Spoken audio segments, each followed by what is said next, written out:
Hello, good evening, and welcome to Iron Pod here on Metropolitan Television. Iron Pod is proudly brought to you by the Ghana Revenue Authority, Goyle Company Limited, Serene Insurance, Ghana Link Network Services, the operators of the Integrated Customs Management System, and it's also brought to you by Meridian Port Services, MPS, and Serene Insurance. The show is powered by the Ghana Port and Harbours Authority, GPHA.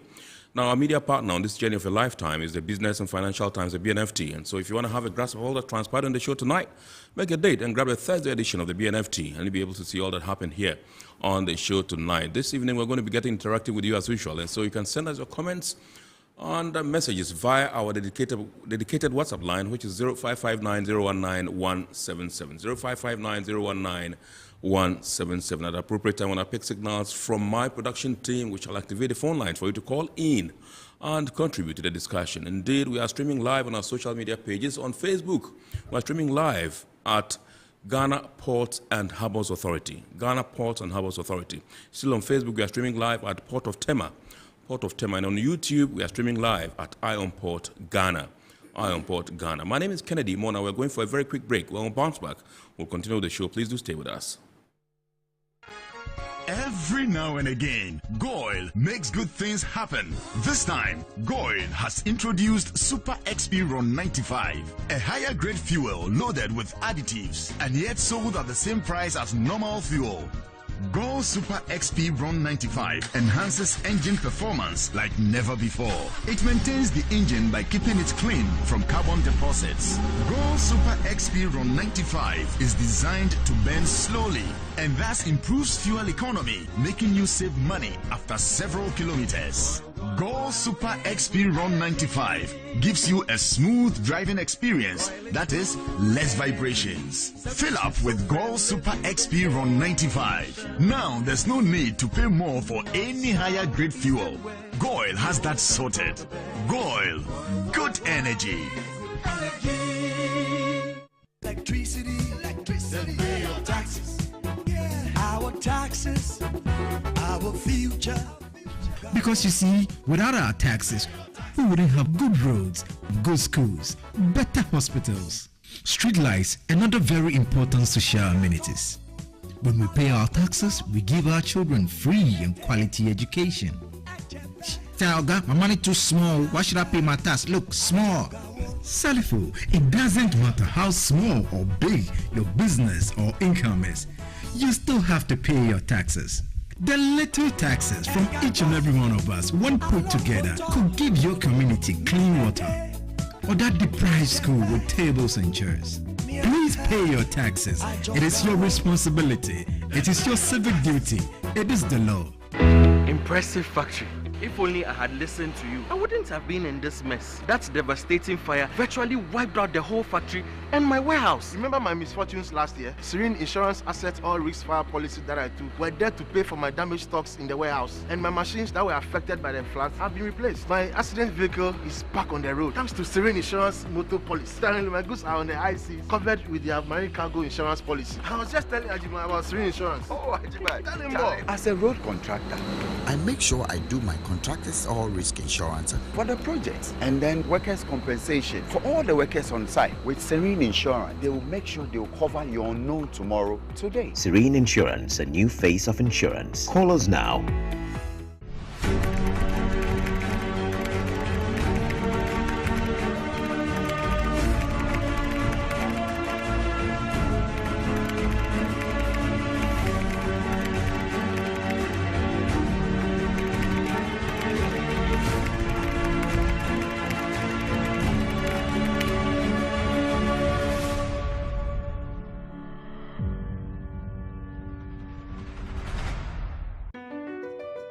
MPS Terminal 3 is Africa's new state-of-the-art container terminal at Tema Port. For manufacturers, agro-processors and traders, the new port means business can be done faster. This infrastructure boost will improve Ghana's port handling capacity, connect more trading routes, and oil the engine of growth for the economy, creating greater opportunities across all sectors as Africa's markets merge and become the largest trading bloc globally.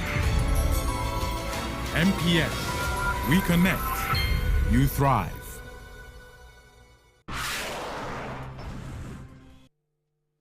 All right, so you're welcome back. It's now time for us to take a look at happenings in the port and shipping industry in the course of the weekend. The Center for International Maritime Affairs, Ghana, CIMAG, is calling for an integrated oceans governance policy in our country. Let's take a look at this particular story and more. The Center for International Maritime Affairs, Ghana, has called for the promulgation of an integrated oceans governance policy for Ghana to serve as a tool for sustainability. Speaking on the sidelines of Ghana's celebration of the Day of the Seafarer, Executive Director of CIMAG, Albert Derek Fiatui, asserted that political will is of utmost significance to achieve this objective. The way forward is for us to all agree, especially backed by the political will, to put together the various stakeholders to agree for an integration so that we can come up with that ocean governance policy. I'm aware that the Sustainable Development Unit of the Presidency, Dr. Eugene Owusu and his team are doing a lot of work. They have formed a committee and we are only hopeful that that committee will begin work in earnest, and once that is done, we hope that we are able to get all that there is to begin from the oceans. He said Ghana's ocean governance lacks effectiveness due to the disjointed approach to its management. Because of the amorphous nature of the agencies we have now, as we keep saying, the Ghana Maritime Authority is the landlord of the oceans. We have the Fisheries Commission, which are also backed by law, and they have some level of interest in protecting the sea. We have the National Petroleum Authority, we have the Ghana National Petroleum Corporation, and we also have the National Communications Authority. You know, they have also laid some fiber optic cables underground within the sea. And all these agencies have some roles to play. And because there is no proper coordination, we are not able to push through a lot of the things that we are supposed to do to be able to enjoy the sea that we have been gifted by God. According to the civil society organization, marine pollution is Ghana's biggest contribution to climate change and should be tackled head-on as a matter of urgency. As you are aware, the sea absorbs a lot of heat from the sun, and that helps in combating climate change. And so, because of the issue of pollution, that capacity or capability of the sea is dwindling. And so that is what we mean that is posing a threat when it comes to climate change mitigation. When you go to Nungua connecting to the sea through Regional Maritime University, you see lorry ties, you see plastics, you see fridges, nose marks, and all kinds of things. And it's not good for us if we really want to gain enough from the sea. Albert Fiatui reiterated that the oceans remain a significant source of livelihood for many and a major economic and security tool for the nation and should be treated as such. In addition to providing world-class logistics services to customers for over a decade, Meridian Port Services prides itself in giving back to the community it operates in. As part of its corporate social responsibility, MPS has donated 4 patient monitoring devices to the orthopedic department of the Korle Bu Teaching Hospital, which is Ghana's ultimate referral hospital. According to the CEO of MPS, Mohammed Samara, the equipment is intended to augment the facilities at the hospital for the management of orthopedic trauma. Officials at the Korle Bu Orthopedic Center expressed gratitude for the kind gesture the private company has done them, intimating that it will be life-saving. All right, so those were happenings in the port and shipping industry over the course of the week. It's now time for us to go global and find out what's happening on the global stage. French shipping giant CMA CGM Group is taking steps to reduce shipping costs on imports into France and French overseas territories. The move came in response to calls from the French government for the shipping and oil industries to use part of their profits to help with the fight against inflation. In a statement released in France, CMA CGM Group reported after consultation with the Ministry of the Economy, Finance and Industrial and Digital Sovereignty that, quote, the CMA CGM Group has decided to implement targeted measures to contribute to the effort to moderate consumer prices for French households, unquote. The discount will last for 1 year, starting August 1. The CMA CGM Group said it is ready to grant its distributor customers a reduction of €500 per 40-foot container for consumer goods imported via French ports. The measure represents a nearly 10% reduction in freight rates according to CMA CGM, targeted to its major retail customers. While the goal is to reduce shipping costs, the company, however, emphasized that the brands and retailers must pass this along to consumers. Seabourn Cruise Line, a subsidiary of Carnival Corporation, has taken delivery of its first expedition cruise ship, Seabourn Venture, during an official handover ceremony at the T. Mariotti shipyard in Genoa, Italy. Seabourn Venture is the first of the line's two purpose-built ultra-luxury expedition ships and is the first dedicated expedition ship in the Carnival Corporation fleet. The world's largest cruise company, Carnival, looks to expand into the rapidly growing expedition segment, with ships focusing on cruises in the polar regions. The 23,000 gross ton cruise ship and a sister ship still under construction in Italy were designed and built to PC6 polar class standards with the ability to operate in diverse environments. According to the shipyard, the design features advanced maneuvering technology and stability to operate in the harsh polar regions. Each of the cruise ships is 558 feet long, with accommodations for up to 260 passengers in 132 oceanfront veranda suites. A toxic cloud of chlorine gas was released in a loading accident in the Jordanian port of Aqaba on the Red Sea on Monday, June 27. State media is reporting that 13 people died and at least 260 others were injured when the gas cylinder ruptured, releasing the toxic chemical onto the ship and surrounding dock area. As shown, vessel was alongside loading about 20 tanks of liquefied chlorine gas, which is used as a disinfectant and water purification agent. The canisters were being exported to Djibouti. Investigations are still ongoing to ascertain further details of the accident. Initial reports indicate that the crane lifting the tank malfunctioned. Some reports suggest that one of the main wires of the crane broke, causing the release of the tank. The tank reportedly held 25 to 30 tons of chlorine. All right, so those were happenings in the port and shipping industry on the international stage. It's now time for us to zoom into our discussion proper tonight. And tonight we're talking oceans, we're talking fisheries, we're talking aquaculture, and we are taking continental perspectives from a very, very solid woman. Give me two minutes to tell you who my guest is. Indeed, our guest was called to the bars of Ghana, England, and Wales, that's Gray's Inn, and the District of Columbia. And for over 40 years, she has been a practitioner of civil, administrative, and international law. She was among the earliest Ghanaian female lawyers to obtain an advanced degree in law in 1974, now beginning her career as a national service woman at the Ministry of Justice, Ghana. In 1976, Kathleen Korte Ayensu was the only female Ghanaian delegate to attend the third UN Conference on the Law of the Sea. Since 2017, Honorable Ayensu has been a member of the African Union Commission on International Law, where her assignments include Special Rapporteur for Piracy and Maritime Security. Most recently, Commissioner was appointed the Ghana Government Coordinator for the 7th meeting of Ministers of Fisheries and Aquaculture of the Organization of African, Caribbean, and Pacific States, held in Accra in April 2022.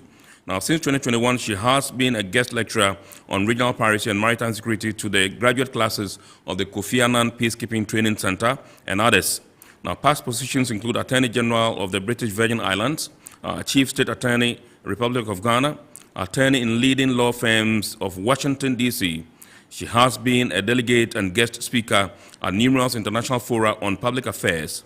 Mrs. Ayensu was a negotiator and special advisor to the President of Ghana and the Council of State regarding the final leg of the Ghana-Valco undertakings. She was the first member of council of the Public Procurement Board.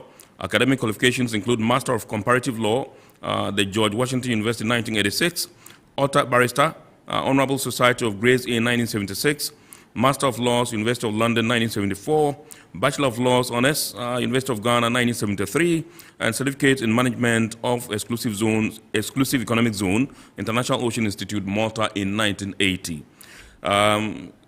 Social portfolio, a member, Ghana and District of Columbia Bar Associations, past board member and council, Ebrigel Senior High School, past member and council, Bamboo and Rattan Network of Ghana. The languages she speaks include English, French, Ga, Twi, and hobbies centered around the creative arts and gardening.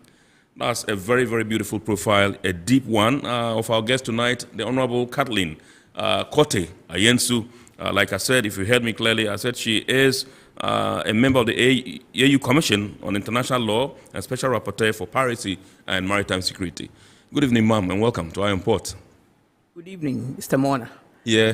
Thank you very much indeed for inviting me to Iron Port. Mm-hmm. It's a great privilege to be with you tonight. Absolutely. We're very glad to have you indeed. And we would want to say thank you for obliging us and for taking time off. You know, Sundays are days for people to rest, go to church, come, have your somber time at home and all that. But you decided to oblige us this evening. And we are very, very grateful to you for the honor done us. Thank you very much indeed. And here we have a tradition. Once it's your first time of appearing on the show, we believe that a Happy New Year is in order. Right, so let's begin. We just wanted to tell us, generally, what the global the perspectives globally of the maritime industry is, before we zoom into our discussion proper. All right. Okay. Let me congratulate you for this program that you run. I think Iron Port is a very, very enlightening and instructive program to bring to the people of this country and elsewhere everything that is going on in the very, very important maritime sector. Thank you very much indeed, man. We're grateful. Thank you.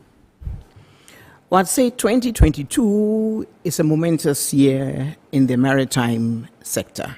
A lot is happening.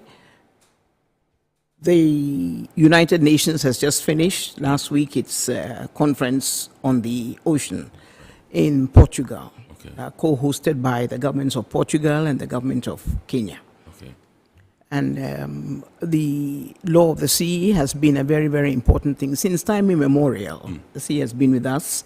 And here in Africa, especially West Africa, we have a checkered history with the sea. Some of it very painful and unpleasant in the 14th and 15th centuries. And more recently, there's been a lot of activity and trade. Yes. The United Nations has declared this year, you know, each year they have a special theme as the International Year of Artisanal Fishery Culture. Yes. And what this does is to put a lot of emphasis, draw global attention. It is the largest multilateral body. At the moment, I think it's 189 member states. So everybody is focused on this theme, or should be focused on this theme at this time. So a lot will center around that. And then towards the end of the year, we shall go back to our climate change issues at COP27. Right. And COP27 is significant. It will be taking place on the African continent in Egypt in November. So that's the overall global picture. We have just come out of a pandemic which has adversely affected maritime trade, amongst many other things. And in terms of the African continent, 90% of our import and export is done through the maritime sector. Right. So let's now zoom into Africa, Africa Union. What's the perspective like? Well, let me start by saying thank you again. The commission to which I belong is like the African version of the International Law Commission of the United Nations. The law of the sea, early conventions, and most recent, I'd say, draft conventions were prepared by the International Law Commission. So that gives you some idea of the kind of activity that is supposed to go on. The African version is the youngest organ of the African Union. It's only about 11 or 12 years old. And it's supposed to codify international law as we see it from an African perspective. We are supposed to disseminate the African Union law as it evolves. Right. We are supposed to teach. We are supposed to be able to give opinions. And it's an 11-member commission body that meets just twice a year Our headquarters is in Addis Ababa. All the commissioners are based at Ethiopia. home. Are based in their resident in their country. Right. But the headquarters is in Addis Ababa. And typically the workings are such that each commissioner has a portfolio or a project or a study to be undertaken, at least one study. And in my case, one of the studies is this piracy and maritime security for obvious reasons. I have 2 other studies that I work on at this moment. So that is basically where my commission is coming from. The views I'll express tonight are my own very personal views, hopefully informed. Right. The African Union has declared this year the year of nutrition and food security. It is, however, we are within the decade of the Law of the Oceans for the African Union. I believe it will run out in 2025. It started in 2015. So there's a 10-year gap or a 10-year window during which the African Union is supposed to focus, among its many things, on the oceans. And the way it is set up is more or less a derivative system. We take from the United Nations, which is the body to which we all belong. The United Nations has come out with its own agenda. Most of the African countries, if not all, are members of the, have signed on to the United Nations Convention on the Law of the Sea of 1982. So that is the overall umbrella from which we derive many activities to do with the law of the sea on the African continent. Now, the African Union, as you know, is a 55-member state body. Recently, we were joined by South Sudan, and Morocco returned to the fold after a long absence. So we are 55 member states at this time. We are a very varied continent, maybe the most varied in terms of maritime categorization. There are coastal states, there are island states, there are landlocked states, all comprising the great African continental picture. So views vary, but we have found common ground and points of convergence in which to collaborate and to cooperate in terms of managing and handling the marine, let me say maritime and not marine, maritime environment, because maritime is more extensive than marine. I'd say, as far as the African Union is concerned, the most impactful document was probably the African Integrated Maritime Strategy, AIMS. AIMS is supposed to be the document guiding our maritime domain, and all those expressions have meaning, supposed to guide our maritime domain and an integrated maritime domain. It's easy to remember when you think that rivers must take their source from somewhere. Sometimes a lake, sometimes in the mountainous areas. As they flow, they will be joined by other rivers. They will head towards other creations, an estuary, or a delta, or a lagoon, and eventually it will empty itself into the sea, except in 2 instances on the African continent. So when we say integrated, it's all of these: the lakes, the rivers, the lagoons, the subterranean waterways, and so on, all contribute to give an integrated maritime domain. That's all the maritime domain. I said except in 2 instances where there's the exception of Lake Chad, which is an enclosed sea and or enclosed water body, and then there's the Okavango Delta in Botswana, which it's all internally structured.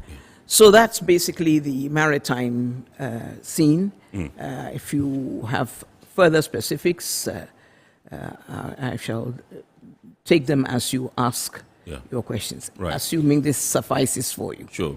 All right, so I just want to find out from you. I know you mentioned the aims. Yes. And I know in Ghana we have the names that government has been working on. I don't know whether you are aware of it. That's the National Integrated Maritime Strategy. Yes. And what do you make of it? Have you played any role?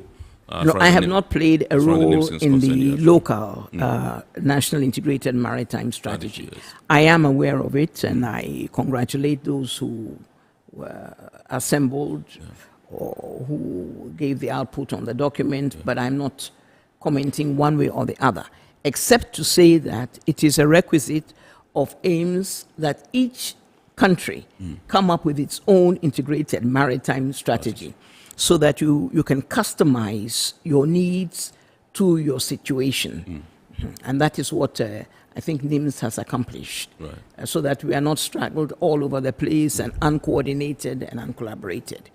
That's as much as I think I'm comfortable saying. All right. And we have the Center for International Maritime Affairs Ghana. You saw the stories when we were playing them a short while ago, also calling for an integrated oceans governance policy. That's right. Yes. What do you make of that? Well, the call is certainly valid. As to who should be doing it or who is responsible, everything goes back to government in the end. You have, like you said, many agencies, a Maritime Authority, your own, the Ghana Ports and Harbours Authority, and it's time for, of course, the security agencies, the Ghana Navy, Ghana Armed Forces, and the Air Force, Marine Police, and all those play a very important role. I believe the security agencies are well or better coordinated than a whole lot. And then, of course, with the discovery of offshore deposits of oil, the oil industry tends to be also well coordinated, given the high risk, the high investment that is involved in the whole process. And then let's remember that Ghana is lucky in everything. Ghana has the sea, Ghana has its natural internal water bodies, rivers, I think Lake Bosuntri, maybe something else. And then Ghana has its own humongous man-made lake, Lake Volta. Sure. So Ghana is very well endowed in that regard, and there's certainly a need for collaboration and cooperation and a proper accepted strategy that everybody follows like a blueprint.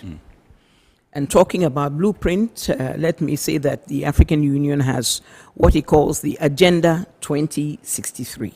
Agenda 2063. 63 is like the development plan for the African Union.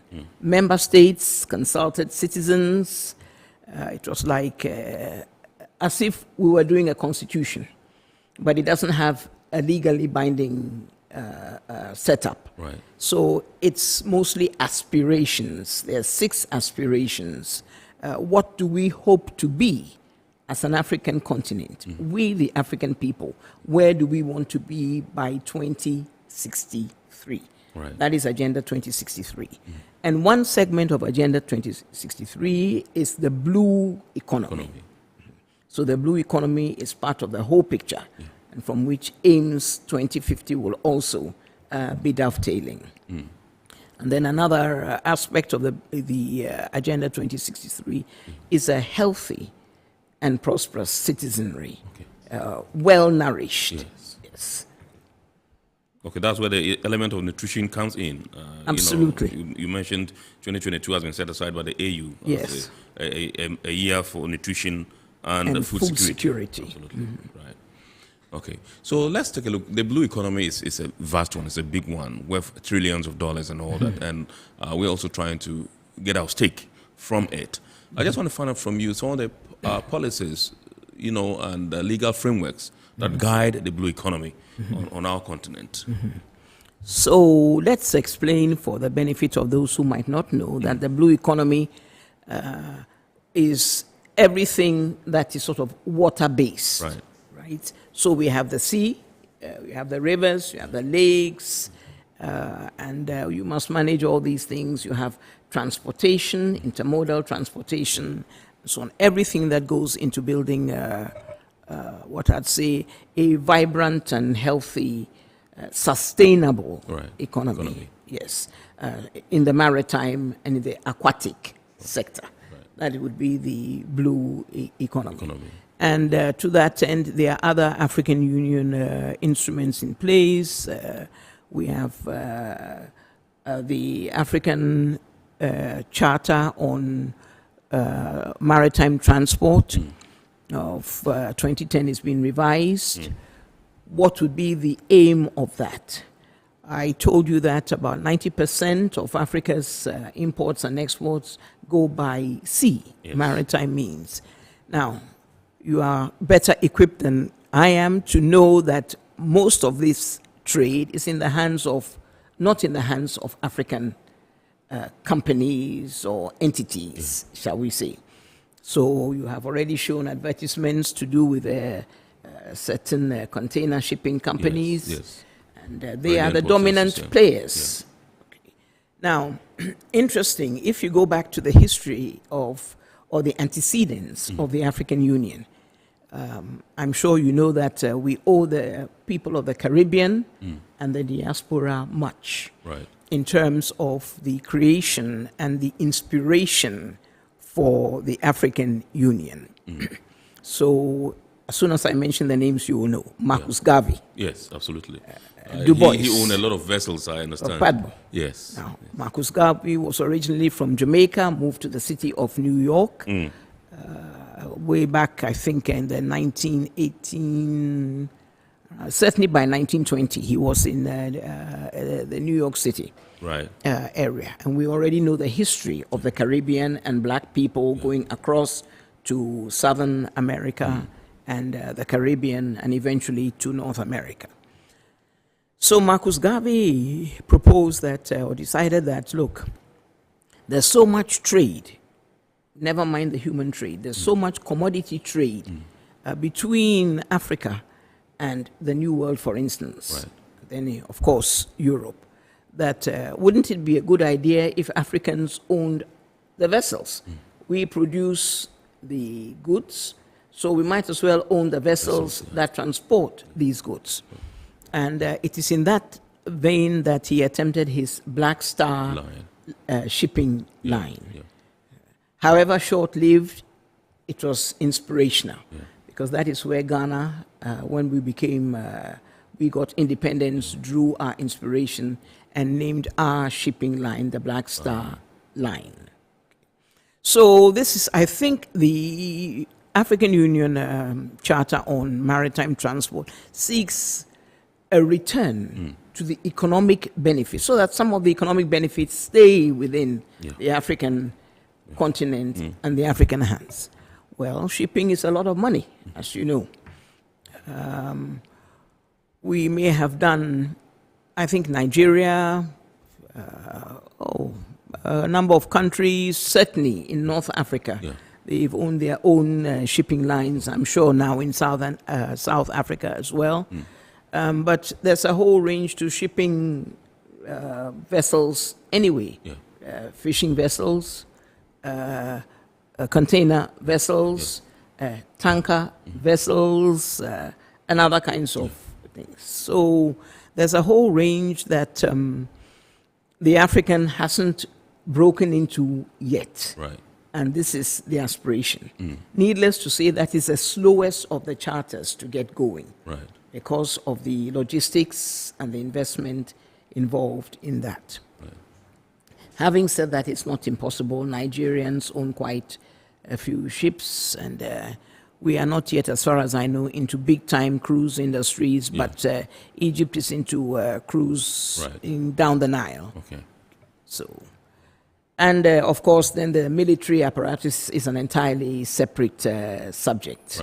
Okay, because you must have the military backing, or the security backing to monitor a lot of the activities that are going on at sea. Then in 2016, the African Union came out with what they call the Lome Charter. The Lome Charter on Maritime Security. Must get the full title and give it to you correctly. The Lome Charter on Maritime Security and Safety and Development in Africa. So it's like a comprehensive document. It was signed in Lome in 2016. About 32 or 35 member states signed up right away, which indicates some kind of broad agreement, but only 2 have ratified. And now, of course, Togo and Benin, because there are annexes that also need to be put in place, and member states, like anywhere, are reluctant to commit fully if you are not able to discharge your obligations entirely. But it doesn't mean you don't support things in principle. So if I were to look for a comprehensive roadmap in terms of the maritime sector, I'd go to the Lome Charter as a guiding document at this point in time, and as a document that is being worked on, including the annexes, to get things off the ground. Now, in 2018, you realize there may be things that are not part of the maritime security area or the Lome Charter, but form part of the blue economy. And those may be going to trade and so on. So in terms of the blue economy, there was a big conference held in Kenya in 2018 to do with the African blue economy, and I think a document emerged in 2019. And the date to kickstart all this was supposed to have been 2020, but then the pandemic came and took its toll on everything else. So if we are in 2022, I'd still say we're about on course. There's been a reawakening in the African Union on the blue economy. They're looking for, I think, a consultant seeking to kickstart the blue economy program. So it's very much on the agenda. One of the setbacks, I think, the African Union itself has, like, I think 5 or 6 dedicated commissioners, sector-based. Now, the commissioner for the blue economy is Her Excellency Joseph Asako, an agronomist from Angola. Agronomy means soil and agriculture. But the African Union portfolio is such that it is agriculture, rural development, the blue economy, and sustainable development. That is a lot to lump together. So one hopes the blue economy will not get minimized or sidelined, even though there's talk that there's emphasis on that. Possibly that won't happen because the United Nations, under its Sustainable Development Goals, especially number 14, deals with life below water or life in the water. So as long as the Sustainable Development Goals are afoot, then there's a good chance that these things will also be sustained. But I think a lot of attention has been given to the blue economy on the African continent. We've mentioned the United Nations. We've mentioned food security in Africa. And the FAO is the executing agency for the United Nations program, and the acronym IAFA. Food and Agriculture Organization. That's right. So they are implementing agency for the fisheries and aquaculture segment. Right. All right. So you just mentioned the SDGs, the Sustainable Development Goals, and I just want to find out from you in Africa how we can achieve some element of sustainability as far as the fisheries and agriculture sectors are concerned. Well, how will be for the technocrats. I, being a lawyer, will do a lot of talking. We'll do the documents, but the how and the getting it off the ground must be from our leadership and the sufficient technocrats that there are in Africa. What, we have certain institutions that are really dynamic. One such institution is the African Development Bank. Perhaps later on in the program, I can tell you a little bit. You mentioned the OACP's Blue Economy Conference or meeting that we had. Perhaps later on I can discuss that in more depth. But we know as Ghanaians that aquaculture has grown exponentially, even here in Ghana. It mostly started roughly around 2008, and since 2008, here we are in 2022. Tilapia is as common as a fish that is just everywhere now through aquaculture. I would say that our seas, can I blame the sea or should I blame us as people, the African people? We have let the ocean down. So the ocean is not producing as much as it used to be in terms of food, in terms of fish. And that's something we need to work on. We need to ask ourselves why over and over again. And we need to see what we can do so that the oceans are restored both to safety and to health. We need healthy oceans. Without the oceans, the planet cannot survive. So it's at the very essence of our survival. And it is a food source, and some countries like Ghana have the option. You have the marine resources, and you have your inland resources as well. Right. So the agencies that are concerned, we have a dedicated ministry for fisheries and aquaculture. So that means there's a focus on that sector. And that always makes a difference, of course. In some places, it's still aligned with the ministries of agriculture. Right. Okay, recently we are aware that the ACP, that's the Organization of African, Caribbean and Pacific States, organized a huge conference here in Accra. A conference you played a very key and, integral role in, starting from organization and all that until it set off and then ended successfully. Can you tell us what exactly this particular conference was about and what are the goals or objectives were achieved? Certainly. Well, I'd like to thank the government for entrusting me with such a high level of responsibility and appointing me the national coordinator for the conference based on my past portfolio and present portfolio and then extension with the knowledge of the Caribbean area. Yes, it got off to a very good start because a lot of good people, and I can say that Team Ghana was a good team. Right. Yes, and right from the beginning, when it seemed like we're in crunch time, I had every confidence that Team Ghana would deliver. So I say thank you, and I echo to everybody who played a role and to those who volunteered to assist. Right. But I couldn't take everybody in. I'm grateful for the goodwill.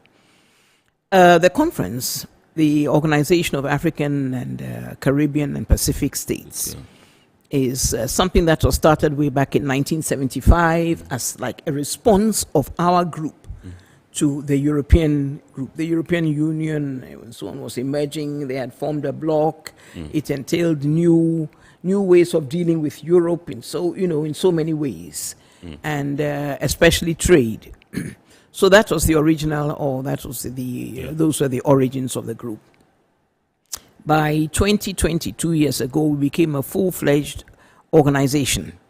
So we are an entity on its own now, not just an association of 79 member states. Now, if you look at that group, I'd say that so outside the UN, United Nations, this is probably the largest group of multilateral or member states that form a group. So that is a lot of cohesion. Absolutely.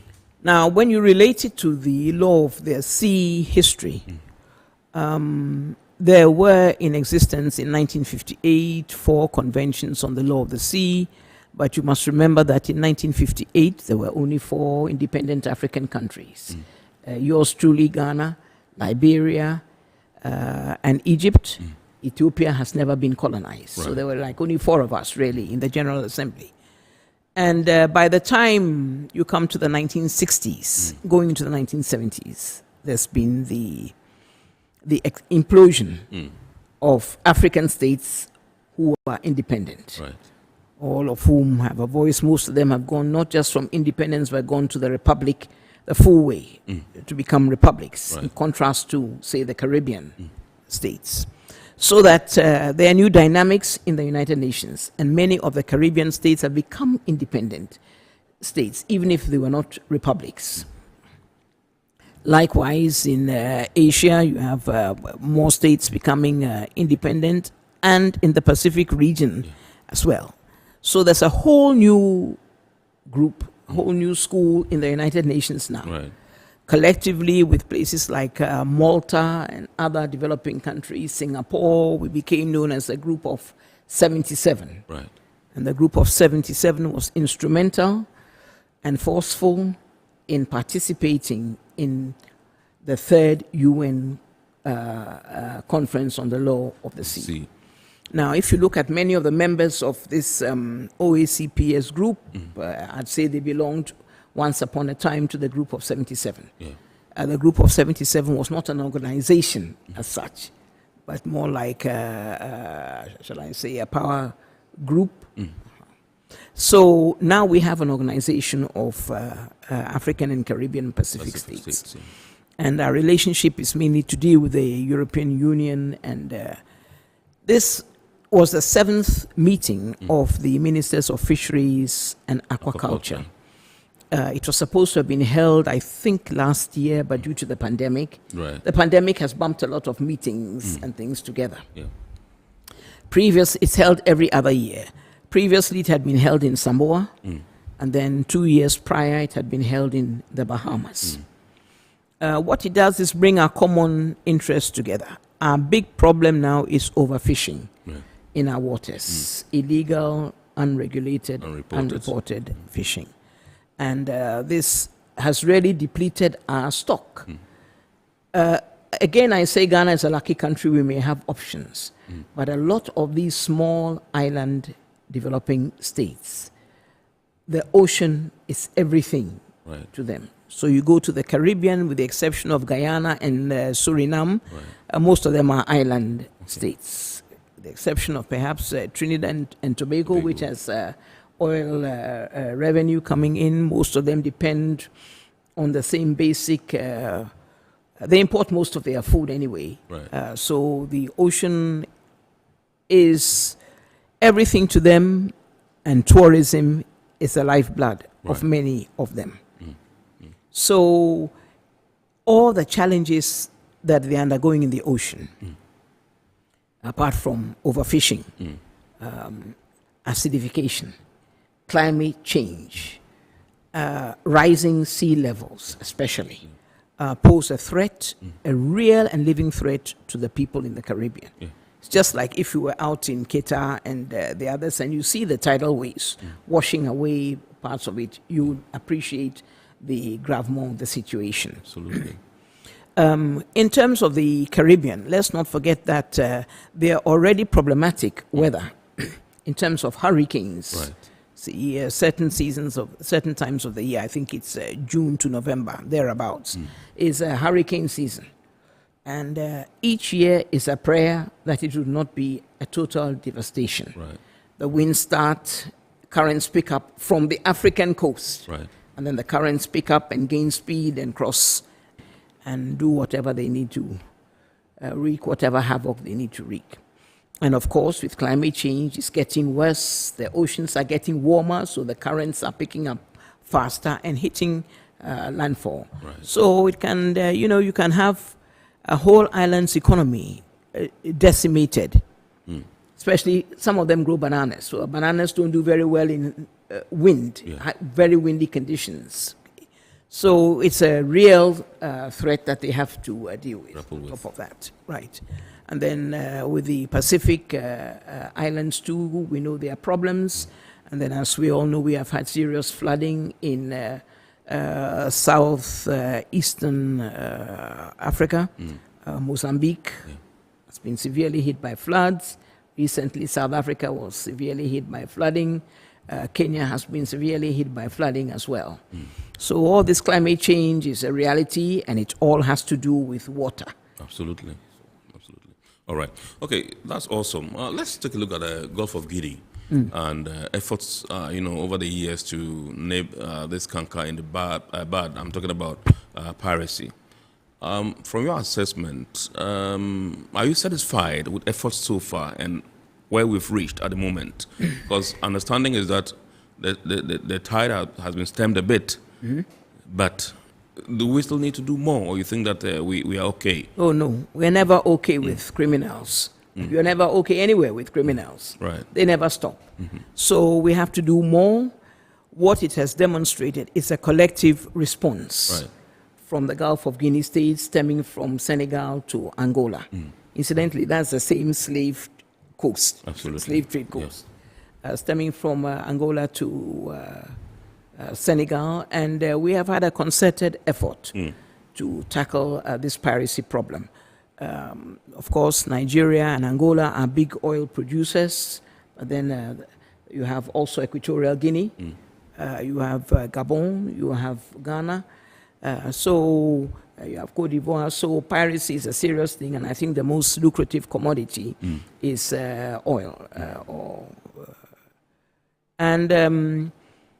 Yes, things got out of hand. I would say 3 years ago, 2 years ago, the figures were just frightening. It was as if everything had moved from the Horn of Africa, Eastern Africa, the Red Sea corridor, and just landed in the West African waters. Now, that may be because the pirates were now having a very hard time in the Gulf, the Eastern corridor, the passage, the Red Sea area, and the Gulf of Aden, and Djibouti and Somalia. Sure. Why? Because international pressure and international intervention zoomed in on them. Djibouti has more military bases than I think any other country in Africa. I believe so. Everybody is there protecting their shipping interests. So if the same interests are not present in West Africa, it's not going to be as big an effort, which is not to say that we don't have the need or a big shipping and a multilateral shipping business. So having secured the eastern part of Africa, I guess it was less lucrative. I mean, it was not the same business anymore. So that area quietened down. I am not suggesting that the pirates transferred their business. I think it's a different set of people operating, obviously. Some of the pirates settled down in the east and went into fishing and other ventures, but it just wasn't profitable, and there were sanctions, and they were being captured in terms of the Eastern Africa. West Africa may have spiraled out of control for various reasons, but I think much has been done to quell. We are never there yet. And then some of our development partners came in to assist. I'd say the United States, some of the European countries. One European state sent a frigate with much fanfare. And then the Italian frigate and the Netherlands frigates. And then that country abruptly withdrew its frigate in response to the Ukraine war. Now, if every time there's a problem in Europe, you're coming to take your frigate home, and so on, where it doesn't make for much dependence. But most of the African countries in the Gulf have beefed up their resources. So in 2020, this January, the Ghana Navy has received 4 brand new patrol offshore vessels to in a very interesting business arrangement with the oil company. I believe it was Tullow, and then of course the nation's premier commercial bank, Ghana Commercial Bank. So that has proved to be a very positive development and a great boost for the business here. You won't say you're protecting only the oil rigs. If you see IUU fishing or piracy going on somewhere, obviously the same vessels will respond. Nigeria has also done a lot and much more to improve its naval capabilities in terms of patrol and so on. Equatorial Guinea has done much. I think Angola has done a lot as well. So we have all enhanced our capabilities. And I think that has played down considerably on to keep the piracy issue. I think they've moved to around the Straits of Malacca. Singapore area now is the new hotbed, if I'm not mistaken. Okay. All right. So tonight on Iron Pod, we are talking oceans, we are talking fisheries, we are talking aquaculture, and we are taking some continental perspectives from the Honorable Kathleen Koti Ayensu. She is the special AU Commission member on international law and a special rapporteur for Paris maritime security. She's the one we are discussing our topic tonight with on Iron Pod here on Metropolitan Television. We are going for a quick break. When we bounce back, we'll continue the discussion. Please do stay with us. Every now and again, Goil makes good things happen. This time, Goil has introduced Super XP Ron 95, a higher grade fuel loaded with additives and yet sold at the same price as normal fuel. Gold Super XP Run 95 enhances engine performance like never before. It maintains the engine by keeping it clean from carbon deposits. Gold Super XP Run 95 is designed to burn slowly and thus improves fuel economy, making you save money after several kilometers. Gold Super XP Run 95 gives you a smooth driving experience, that is, less vibrations. Fill up with Gold Super XP Run 95. Now there's no need to pay more for any higher grade fuel. Goil has that sorted. Goil, good energy. Electricity, then pay your taxes. Our taxes, our future. Because you see, without our taxes, we wouldn't have good roads, good schools, better hospitals, street lights, and other very important social amenities. When we pay our taxes, we give our children free and quality education. Talga, my money too small. Why should I pay my tax? Look, small. Salifo, it doesn't matter how small or big your business or income is. You still have to pay your taxes. The little taxes from each and every one of us, when put together, could give your community clean water or that deprived school with tables and chairs. Please pay your taxes. It is your responsibility. It is your civic duty. It is the law. Impressive factory. If only I had listened to you, I wouldn't have been in this mess. That devastating fire virtually wiped out the whole factory and my warehouse. Remember my misfortunes last year? Serene Insurance Asset All Risk Fire policy that I took were there to pay for my damaged stocks in the warehouse. And my machines that were affected by the floods have been replaced. My accident vehicle is back on the road thanks to Serene Insurance motor policy. Currently, my goods are on the IC covered with their marine cargo insurance policy. I was just telling Ajima about Serene Insurance. Oh, Ajima, tell him more. As a road contractor, I make sure I do my contractors all risk insurance for the projects and then workers' compensation for all the workers on site. With Serene Insurance, they will make sure they will cover your unknown tomorrow today. Serene Insurance, a new face of insurance. Call us now.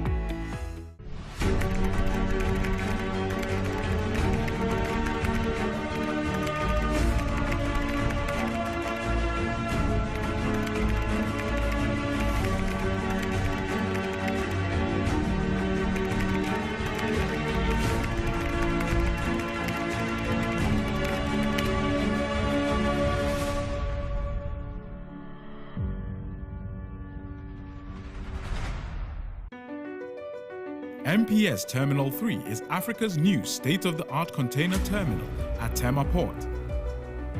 For manufacturers, agro-processors and traders, the new port means business can be done faster. This infrastructure boost will improve Ghana's port handling capacity, connect more trading routes, and oil the engine of growth for the economy, creating greater opportunities across all sectors as Africa's markets merge and become the largest trading bloc globally. MPS, we connect, you thrive. All right, so you're welcome back. We are coming back into the studio to continue the discussion. And remember, our guest tonight is the Honorable Kathleen Korte Ayensu. She is a member of the AU Commission on International Law and Special Rapporteur for Piracy and Maritime Security. She's the one we're discussing subject with tonight. Tonight, remember, I said we're looking at oceans, fisheries, and aquaculture, and we're taking some perspectives from her. So let's come back, and then I know you'd want to talk about Ghana's role at the UN Security Council. Absolutely, yes.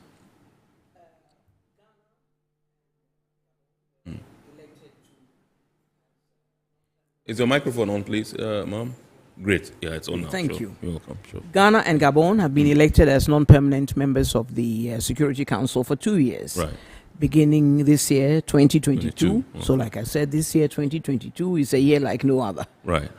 And in that regard, Ghana must assume global responsibility or oversight for Security Council affairs and piracy. And maritime security are very high on the agenda of the Security Council. Right. Ghana has already sponsored a resolution in this regard. So we are playing a very active role internationally as well in terms of setting the agenda to quell piracy and enhance maritime security. Right. Let me add that we talk about piracy, but there are also things like the illegal, unregulated fishing, EU fishing. And then there's also the business of the narcotics and other crimes under what we call the Palermo Conventions, human trafficking and so on. And all those are international security matters. Right. So Ghana and Gabon, both countries with an interest in the ocean, are on the Security Council in this regard and able to give input, even at the highest levels.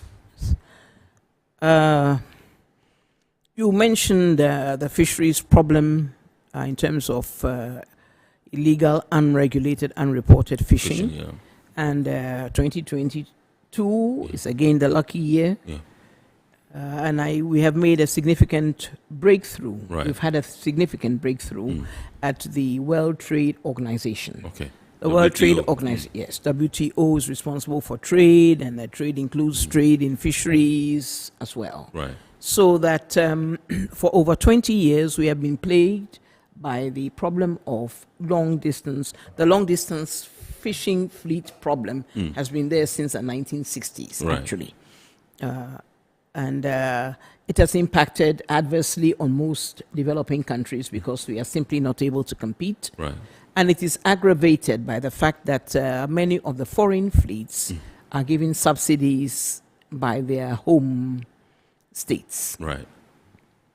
So they may get subsidies, I don't know, in terms of the financing of their operations, in terms of fuel subsidies, all kinds of things to support their being able to engage profitably in long-distance fisheries. This has undercut tremendously the abilities of the coastal states. Let me backtrack and say that, go back to the Law of the Sea Conference. One of the things that emerged from the third UN Conference on the Law of the Sea was the exclusive economic zone. The exclusive economic zone, as you know, is a belt going out 200 nautical miles to sea, over which I would say the coastal states exercise sovereign rights, and in which landlocked states and disadvantaged states also have rights. Sovereign rights because we don't own the waters as in the territorial sea, and the territorial sea was extended with the third UN Conference on Law of the Sea to 12 nautical miles. The argument that the group of 77 put up then was that by custom, the territorial sea was 3 miles. So that means everything that happens beyond 3 miles is really out of the control of the newly independent states. So other long-distance fishermen, other nationals can come and do what they want, as it were, help themselves to the resources closer to our shores, and we don't really have a say in what is going on. So with the development and the insistence that, and some states have a broad continental shelf. Most African countries do not have a broad continental shelf. Continental shelf, what do we mean? The seabed goes out, is shallower than deep sea. So you will notice that it's taken a long time for certain African countries to get into deep sea oil because it was really deep. And the technology and the expense were prohibitive. But if you had a continental shelf, such as the United States does, then continental shelves are good for breeding fish. So around Mauritania in Africa, there's a good-sized continental shelf, so it's a good place for breeding fish. So with the concept of the exclusive economic zone, coastal states now had a bigger say, bigger control. And part of their problem was that these long-distance fisheries, fishermen are just coming, scooping up everything they can, and heading back home. So if you have a continental shelf now over which you have sovereign rights, and you have the right under international law to lay down certain regulations and join certain, together with others and so on, you stand a better chance of protecting your resources. So this is the whole philosophy of that. Well, it hasn't always worked because they have had their ways and means and collaborators in still exploiting areas beyond acceptable limits. So beyond a sustainable limit. They just come, scoop everything and go. So now the WTO has agreed that certain subsidies and so on must be dropped, controlled, and will be monitored by the WTO. Yeah. Now let's hope this translates into benefits for the ocean, gives it a better management policy, and gives it a better chance of recovery. And chance of recovery is a good word, I think, or good words to use, because the ocean really needs to recover. Right. So I think on those 2 points, I thought viewers should know. Absolutely. Absolutely. Awesome. All right. So at this juncture, I would like to activate the phone lines for you to call in. The number to dial, you're already aware, is 0552 020-552-8353, 020-552-8353. You can call in and contribute to the discussion. Pretty shortly, we shall also be going into the mailbox to bring in your messages and share with the rest of the world. I am told some messages have come in already. Let's see. All right, this one says, good evening, Mr. Host. Thanks for the educative program, which I intend to use for my academic purposes. Kindly ask Honorable Kathleen that as a lawyer, what are some of the maritime cases that comes to the AU? This one is from Pascal in Nungwa. Thank you for your question, Pascal. I see you're looking for a shortcut. You're a student who likes to take shortcuts. You want me to tell you the answers. When you say cases that come to the AU itself is not an adjudicating body of maritime cases. We all go to either the International Tribunal on the Law of the Sea, where we have maritime disputes, whether it is boundary delimitation or fisheries or what have you. There's actually a fisheries chamber in the International Tribunal of the Law of the Sea. Or you can go to the International Court of Justice, as Kenya and Somalia did recently for their delimitation. You can go back to the International Court of Justice as Nigeria and Cameroon have done for their boundary delimitation. Or you can take the matter to the Security Council as Equatorial Guinea and Gabon have done recently. And I think, Pascal, that is enough for you. The rest, you will have to do your research. And these days, research is much easier than when I was a student. All you do is pick up your phone, as you have done, and called in, and Google, and you get a whole lot of things that you should be doing. And good luck. Yeah. All right, Pascal, you heard Honorable. It's straightforward. But she says you need to put in some efforts yourself, and then you can do your own research. And talking about research, Honorable, let's take a look at this issue of a research vessel. I mean, it's something that's been on the radar for a very long time. And it seems never coming. What's your perspective? How do we get one? Is the AU working in any way to ensure that we have one for our side of the continent? I'd say this is more a matter. And what the African Union, or how it operates, is that certain matters devolve to the regional level. I mean, the AU can't go out and buy a research vessel, as it were, for everybody. But it can encourage and insist that there should be scientific research. And since you have asked that, I'm going to seek your kind permission to read to you from Agenda 2063. Please do, ma'am. Then we can determine. Of particular significance are the results from focusing on the contribution of opportunities related to the blue economy, which is expected to gain momentum in 2020. And this is reading from the Agenda 2063 document. This will lead, among other initiatives, to advance knowledge on marine and aquatic biotechnology to produce new products, and to the establishment of Africa-wide shipping, with Africa lakes and rivers serving as fully developed waterways and navigable things. You notice there's an emphasis on marine and aquatic biotechnology. So scientific research is obviously important. Let me backtrack and go back to my regional belief. Research vessels, I would imagine, are not cheap to come by. No, most maritime vessels are not cheap to come by any more than security or anything else. So the possibility of buying as a regional body, looking for a regional entity, say the West African Commission on Fisheries, or ECOWAS or something, because research needs to be shared anyway, the results of research. So that might be one way of approaching the maritime sector. So it's not just one country burden. So ECOWAS might wish to take that. They are meeting today. Perhaps we should call the leaders when we leave here and tell them the research vessel. Right. They need to get on with it. Having said that, let me point out that this is not the first time that a research vessel, scientific research vessel for aquatic purposes has come up. Right. Ghana has had a research vessel before. Okay. In the late 1960s, the Volta River Authority acquired a research vessel for the Volta Lake. Right. Scientific research vessel. Okay. It was called MV Latis. Okay. In collaboration with the United Nations Development Program. Okay. So they were trendsetters in those days, and when you have high-profile statutory cooperation, sometimes they can take certain initiatives within their mandate to set the tone and to draw attention to what needs to be done. Right. Okay. Just as a digression, Bank of Ghana used to have a cattle ranch in the Shire Hills. Okay. Yeah. So the Volta River Authority had a research, a scientific research vessel that plied the Volta Lake, and they also worked closely with both the Institute of Aquatic Biology at the time, part of CSIR. I think it's now the Water Resources Institute. But with Dr. Letitia Obing. And then the University of Ghana. So it has been done before because it was important.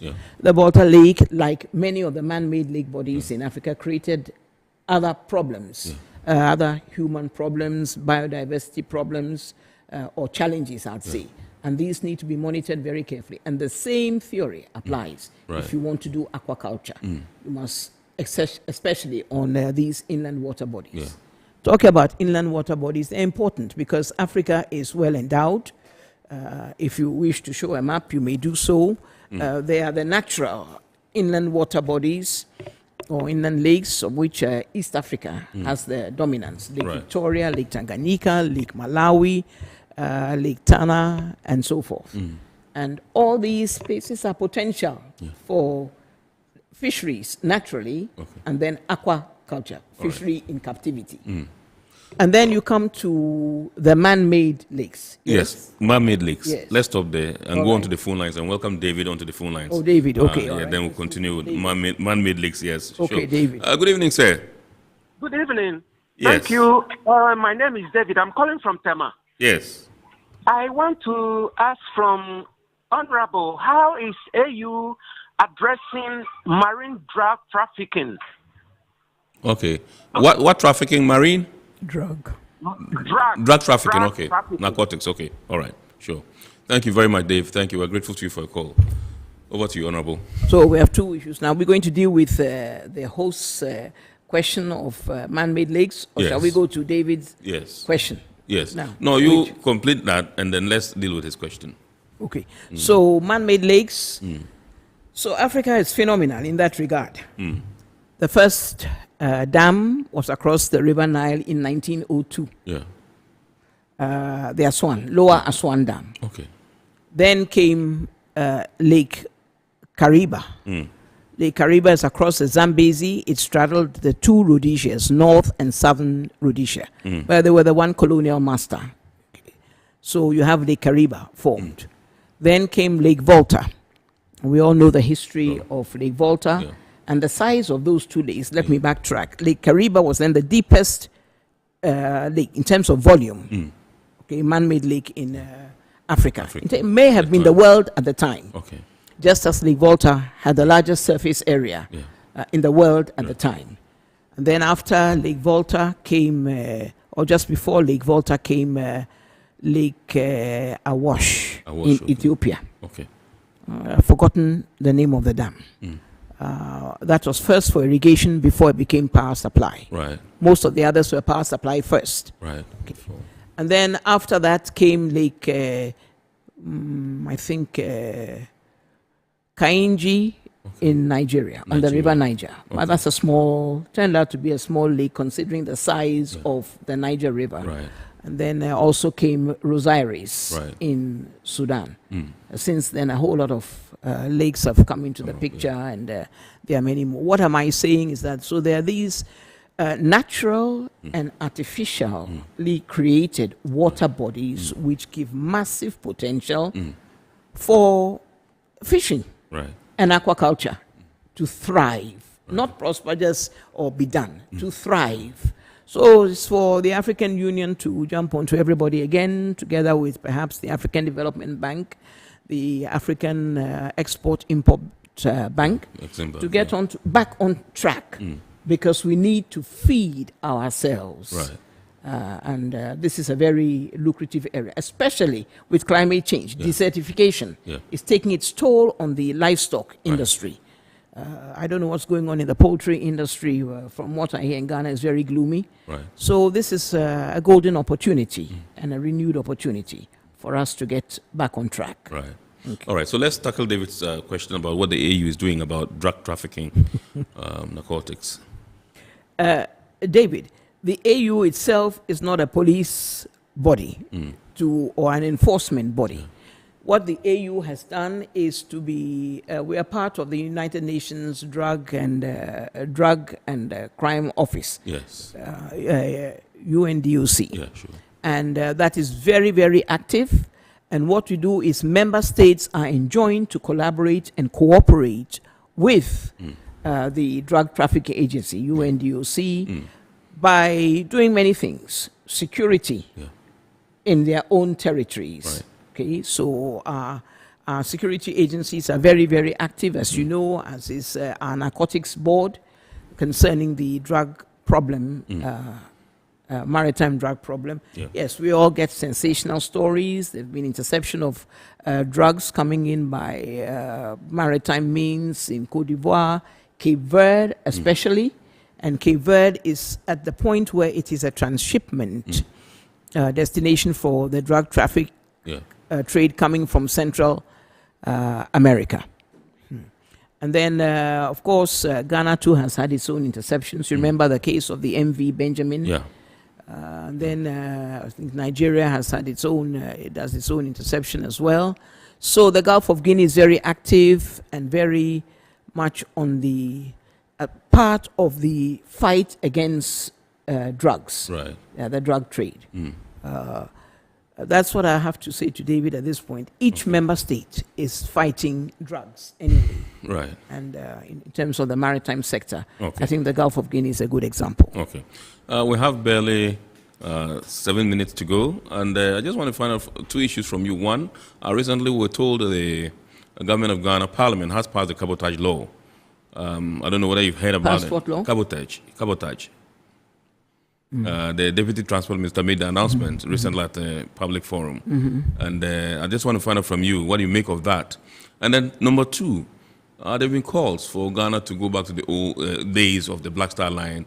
Government should have, a shipping line, just like the clamor for, what do we call it? National airline, national carrier. What do you make of that? Well, two things. I'll say government can't do everything. And some things are a matter of private sector involvement. Some things are a matter of government and private sector. Government just can't do everything these days alone. Okay. And there may be other priorities. The national airline is a great feeling. We all want a great national airline to be going again. And it's happening in other parts of Africa.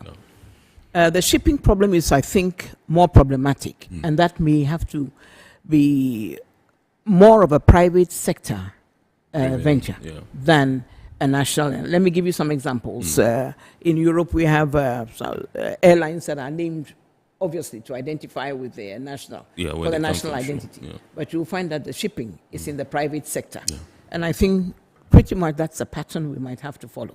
Unless we're doing things like shipping of natural resources, oil and gas, liquefied gas, and these days pipelines are even coming into operation as well. So that's what I'd say on that particular point. Right. And the cabotage law?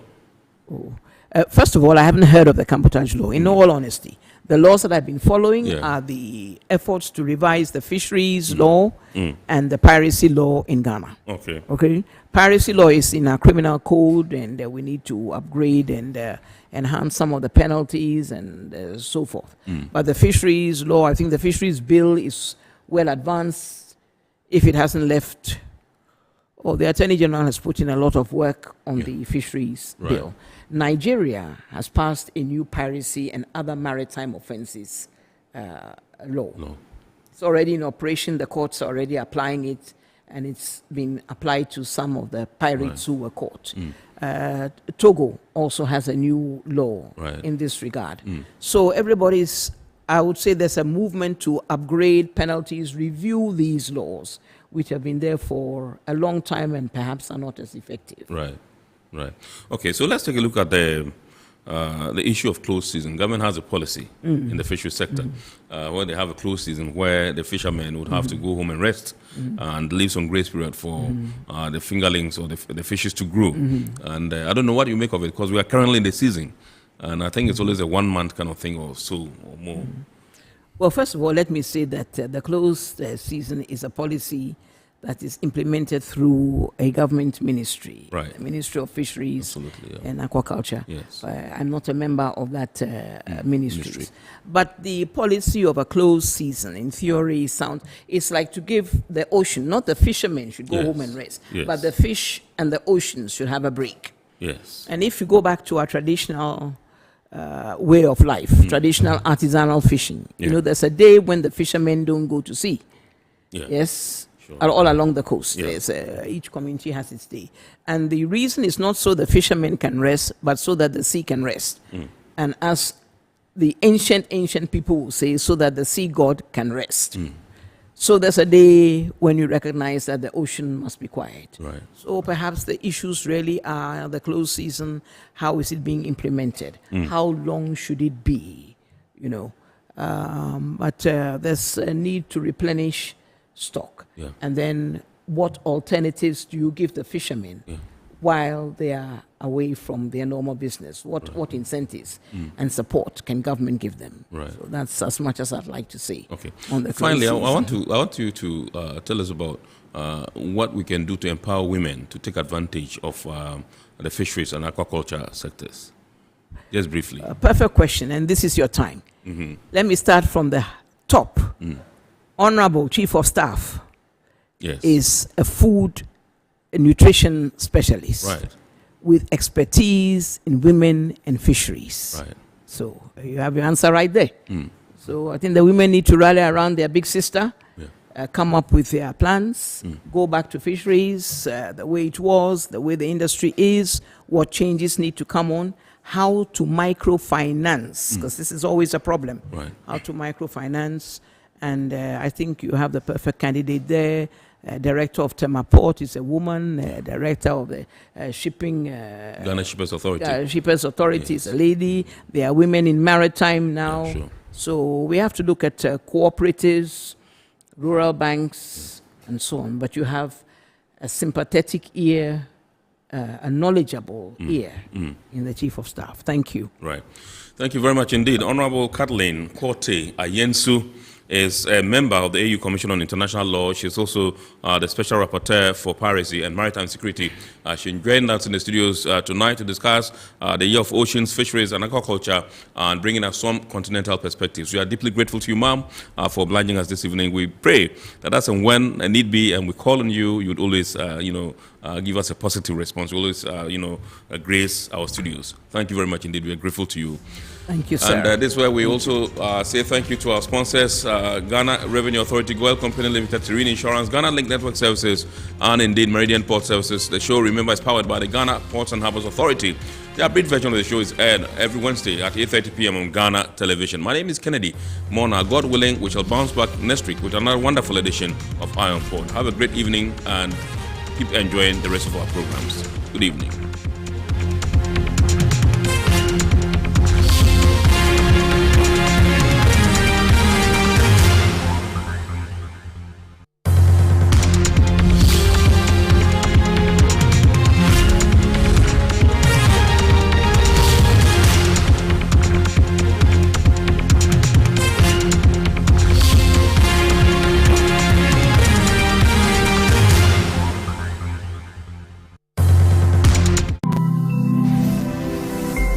Metro TV, insightful and inspiring moments.